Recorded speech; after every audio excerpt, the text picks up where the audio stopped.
evening. Welcome to the Government News Brief for Wednesday, May 3rd, 2017.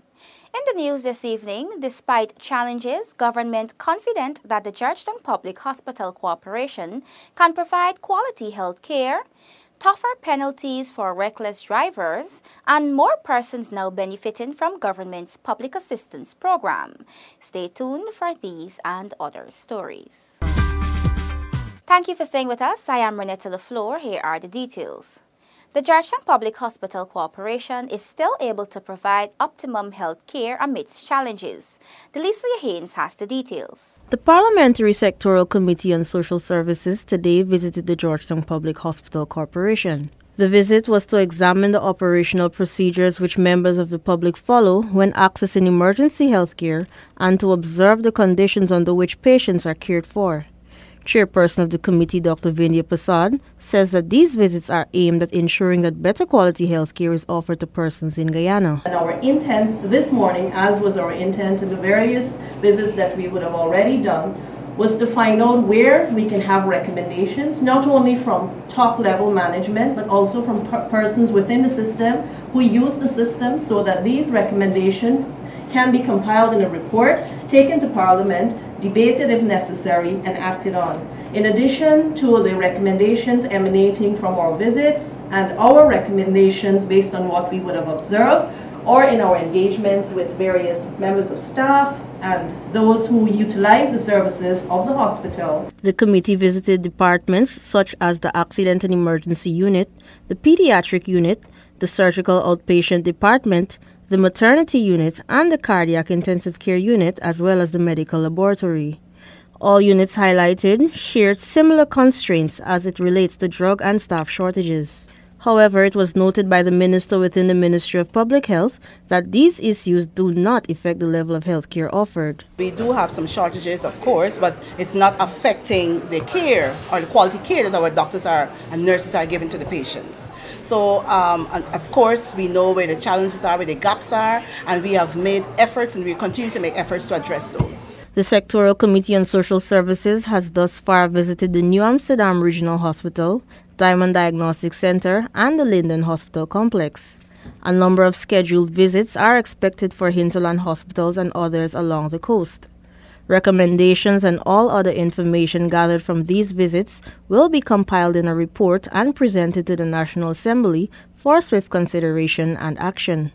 For the Government News Brief, Delicia Haynes. Minister of Public Security Khemraj Ramjatan is calling for more stringent action to be taken against reckless drivers. Isaiah Braffett tells us more. The call for reckless drivers to be sanctioned was made by the Public Security Minister during the launch of Guyana National Road Safety Action Plan 2017-2019. Minister Ramjatan says that apart from what is set out in the action plan, there is need for more legal amendments as it relates to causing death by dangerous driving, for example. I have started the process that if you're charged with causing death by dangerous driving, that we are now going to, under the section where the minister has the power, to disqualify those charged during the period of awaiting their trial, for disqualifying them from driving. So we do a period of suspension. And that will have an effect, I'm absolutely certain. And I want the press to make that public. The policy now is that once you're charged with dangerous driving, you will be disqualified. However, as the minister points out, that his powers end when the matter passes through the court. He is urging magistrates and judges to follow suit. Even if you are found guilty thereafter, there should be a sentence, because the power that I have is only prior to sentence being passed that I can disqualify and suspend, not after. The magistrate then or the judge ought to have that power, and they should utilize the power in very bad cases. Also present at the launching of the action plan was Minister of Public Infrastructure David Patterson. Minister Patterson outlines the role his ministry will be playing to ensure the roads are safer. Some of our actions include ensuring that there are proper and adequate road signage and road markings to ensure that road users are properly guided. the construction of sidewalks, as what we will be seeing more of on Wolford Avenue, and overhead pedestrian passes, the installation of raised pedestrian markers, street lights, and traffic lights, the placement of speed bumps, particularly near schools and hospitals. The minister is urging stakeholders to effectively execute the mandate of the action plan and not to let it become another stack of printed pages occupying desks. Also attending were Minister of Communities Ronald Bolkan, Acting Commissioner David Ramnarine, and Traffic Chief Dia Moore. Isaiah Broffett, Government News Brief. Effective January 1, 2017, the Ministry of Social Protection's Public Assistance Program was increased from 6,500 to 7,500. Director of Social Services at the Ministry, Wentworth Tanner, says with this increase, more persons are being supported, especially children. This program is conditional and applicants have to fulfill certain requirements before they receive government's assistance. For example, persons applying with a medical condition have to provide a medical certificate and proof that they are attending a medical clinic regularly. However, persons are supported to sustain themselves and to be able to contribute to the general development of the country.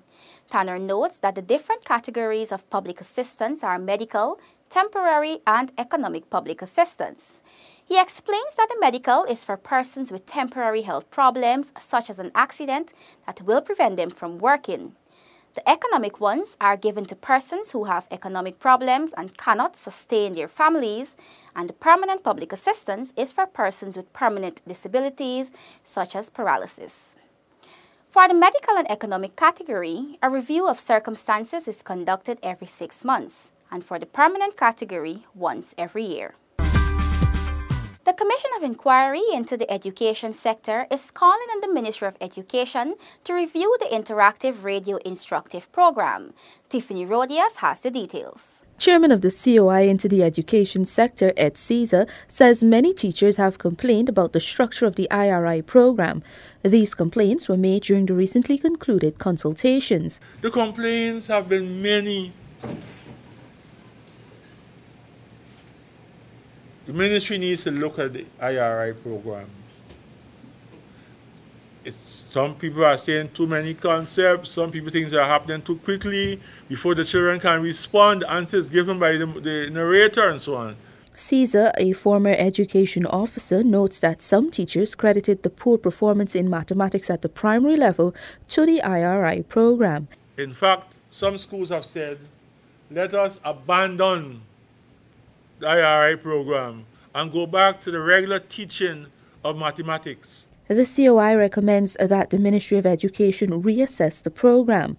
Acting Chief Education Officer Marcel Hudson acknowledges that the Ministry of Education will be reviewing the IRI program this year with the aim of improving its delivery. For the Government News Brief, Tiffany Rojas. World Press Freedom Day 2017 is being observed today under the theme Critical Times, Media's Role in Advancing Peaceful, Just and Inclusive Societies. Guyana is ranked 60 out of 180 countries, a drop from its position of 57 last year on the World Press Freedom Index.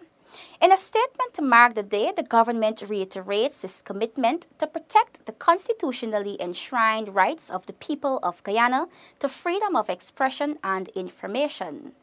The government urges the media to avoid being lured into propagating narrow and biased agendas, which can engender hate, hostility, and division in executing their mandate. Gina pays tribute to all those brave journalists who have lost their lives in the line of duty and encourages others to always verify details before publication. We have come to the end of today's edition of the Government News Brief. The details of these and other stories can be found on Gina's website. Gina has an active Facebook page, and we encourage you to visit and like us so you can be informed as the news unfolds. You can also visit our website and YouTube channel. Do join us again tomorrow for another edition of the Government News Brief. I am Renette Lafleur. Have a great evening.